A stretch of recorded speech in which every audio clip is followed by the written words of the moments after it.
Oke cuy, jadi mana nih yang kemarin ya kan itu pada nungguin pacarku dicolok senpai. Nah jadi ya kali ini akan gue bakal ngebahas chapter kedua dari manganya. Ya intinya sih ini manga itu kata gue itu cuma nyeritain kisah Siamse yang putus asa karena kagak bisa ngerasain gue pacar ya cuy. Cuman ya masih untung aja ya kan, karena Siamse itu malah bisa nyolok adik kelasnya aja. Nah oke, jadi buat kalian ya kan yang masih kepo nih sama jalan cerita manganya, jadi kalian gue tuh bakalan ngebahas lagi manga yang berjudul Jinsei Gyakuten, dan judul lengkapnya bisa kalian baca aja cuy. Seperti apa ya kan jalan cerita part keduanya, langsung aja kita gasin ke pembahasan alur cerita manganya. Nah di sini cuy, setelah si Eiji itu putus asa karena ayangnya itu malah dicolok sama senpainya, dan dirinya itu juga jadi target bulian dari teman sekelasnya hingga mutusin untuk bunuh diri. Di sini kita itu diliatin sama si Eiji yang udah menuju ke atap sekolah, dan di momen itu cuy, dirinya itu bertemu sama seorang gadis cantik yang berambut pirang yang juga dia membatu di atap sekolah, dan nama gadis ini itu adalah Ichijo Ai cuy. Nah di on ini ya kan si Eiji itu ngenalin dirinya cuy, dan dia itu ditanyain gitu ngapain dirinya itu datang ke atap sekolah. Terus ya di sini si Eiji itu ngelas gitu cuy kalau ya dia itu sedang bolos pelajaran, dan di on ini ya si Eiji itu nyeritain gitu sosoknya si Ai itu seperti apa. Ya di sini menurut si Eiji, si Ai itu adalah seorang siswi kelas 1 yang sangat berbakat dan juga cantik. Bahkan beberapa siswa laki-laki itu suka sama dirinya cuy. Nah balik lagi ke pembicaraan mereka berdua, si Ai itu langsung jutek gitu cuy kepada si Eiji karena yang ngapain dirinya itu datang di tempat ini. Bahkan ya dia itu kayak ampe murung gitu cuy, dan malah ngusir si Eiji karena itu adalah tempat miliknya. Ya di momen ini si Eiji itu langsung to the point gitu cuy, kalau ya udah pasti si Ai itu tahu mengenai rumor tentangnya. Cuman ya di sini si Ai itu kayak langsung ketus gitu cuy jawabnya, dan dirinya itu bilang gua tuh tahu, terus apa masalahnya. Ya meskipun menurut si Ai ya dirinya itu kagak suka sama rumor tersebut cuy. Terus ya si Ai itu bilang kalau ya itu hanyalah sebuah rumor dan kagak ada bukti. Apalagi ya ini tuh adalah permasalahan orang penyakitan yang sange-sangenya gitu cuy.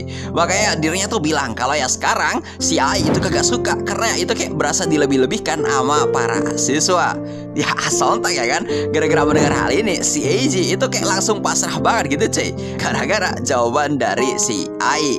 Cuman ya di sini tiba-tiba gitu cuy si Eiji itu terkejut karena jawaban si Ai, dirinya tuh malah bilang kalau ya simpang siur mengenai rumor ini itu enggak adil untuk si Eiji. Yang sontak karena jawaban ini itu malah ngebikin si Eiji jadi menangis ketika cuy, dan sampai gara-gara ini itu ngebikin si Ai jadi malah tersipu malu cuy.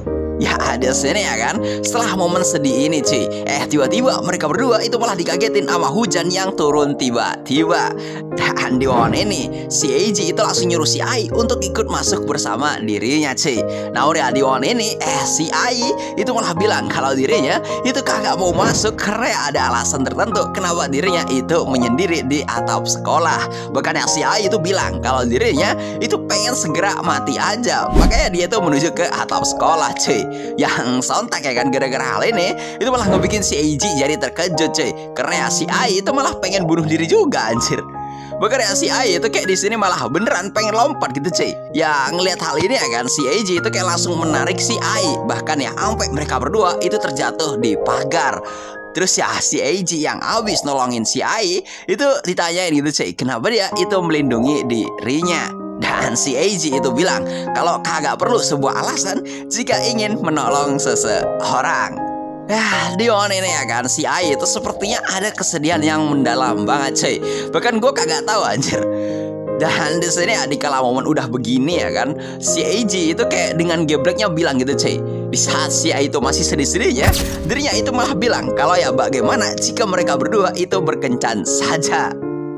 Waduh cowok kata gue, dia sih nyari kesempatan dalam kesempitan anjir.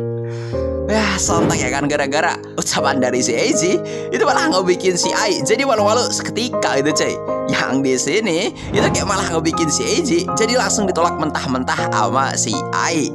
Terus ya di momen sedih-sedihnya si Ai ya kan yang pengen bunuh diri, malah gilirannya si Eiji yang nangis gitu cuy, dan bilang kalau ya sebenarnya dirinya itu juga pengen bunuh diri. Yang ampe ya kan, gara-gara si Eiji itu ngucapin hal yang kayak beginian, itu malah ngebikin si Ai yang giliran nangis terharu cuy. Karena nasib mereka itu sama, yaitu pengen bunuh diri itu cuy. Apa ya di sini akan mereka berdua itu kayak menutup kesedihan mereka sambil tersenyum gitu cuy. Ya di sini akan pada akhirnya setelah semuanya itu udah usai, si Ai dan si Eiji itu langsung mutusin buat balik ke kelasnya cuy. Namun ya kayaknya karena mereka berdua itu udah mulai ada chemistry, si Ai itu malah minjamin sapu tangannya, dan malah itu malah ngebikin si Eiji jadi nyuri-nyuri pandangan kepada si Ai cuy. Ya meskipun alasan kenapa si Eiji itu nyuri-nyuri pandangan ya karena dia itu pengen ngelihat si Ai cuy. Ya apalagi di sini kelihatan lagi anjir. Waduh anjir. Ya di sini kan setelah mereka itu kayak saling menyilap mata, di sini si Ai itu langsung to the point gitu cuy. Apakah si senpai itu punya sebuah rencana kencan untuk mereka berdua? Dan si Eiji di sini tuh langsung bilang kalau dirinya kagak ada rencana sama sekali itu cuy, karena dia itu juga baru berputus asa. Ya di ini ya si Eiji itu sebenarnya rada terkejut gitu cuy, karena si Ai yang jutek banget di hadapan para laki-laki itu malah bisa tersenyum seperti ini di samping dirinya. Dan di sini setelah mereka berdua itu mulai melupakan masalah masing-masing, mereka berdua itu malah saling berbagi makanan bersama cuy. Dan di ini mereka berdua itu jadi balik bersemangat untuk kembali hidup cuy. Dan ya karena pada akhirnya cuy si Ai itu setuju untuk kencan bersamanya, si Eiji itu langsung mengajak dia pergi ke rumahnya cuy. Sampai ngebikin si Ai itu malu-malu gara-gara ucapan si Eiji. Mana ya ini itu adalah pertama kalinya untuk mereka berkencan. Dan ya saat mereka itu mutusin untuk berkencan, di sini mereka itu kebanyakan drama kata gue anjir. Sumpah. Sampai ya di sini kayak ada drama pagar sekolah yang ditutup ya kan. Namun pada akhirnya si Eiji itu langsung ngajak si Ai untuk lewat di pintu samping. Dan di ini si Eiji itu langsung kagak basa-basi gitu cuy, megang tangannya si Ai dan ngebikin mereka berdua itu jadi malu-malu seketika. Bahkan ya sampai mereka berdua itu jadi kagak bisa ngomong karena grogi cuy. Dan pada akhirnya setelah keidoan rusak karena pacar dicolok senpai, sekarang malah gilirannya si Eiji yang mendapatkan awalan yang baru bersama si Ai yang ngebikin mereka berdua itu jadi balik bersemangat cuy. Ya apalah anjir kata gue, ini sih terlalu plot twist anjir. Andai ini ya kan, andai si Eiji tuh kayak gini ya kan kepada si pacarnya sendiri, mantan pacar ya maksud gue, pasti ya hubungan mereka itu kagak rusak anjir. Ya di sini jelas lah anjir kata gue, kalau semua ya mantannya si Eiji itu yang selingkuh ya kan, itu pengen ngerasain kasih sayang anjir. Karena ya udah punya pacar tapi pacarnya dingin banget, itu pasti kagak enak gitu cuy. Apalagi ya di sini mantannya si Eiji itu sebenarnya cuma pengen satu anjir. Dia itu sampai rela jadi lonte ya kan, itu gara-gara pengen ngerasain jet tempur senpai ya anjir. Kan kocak cok. Jadi dia tuh kayak pengen ngerasain jet tempur doang sebenarnya sih. Iya, bener kalian gimana cuy?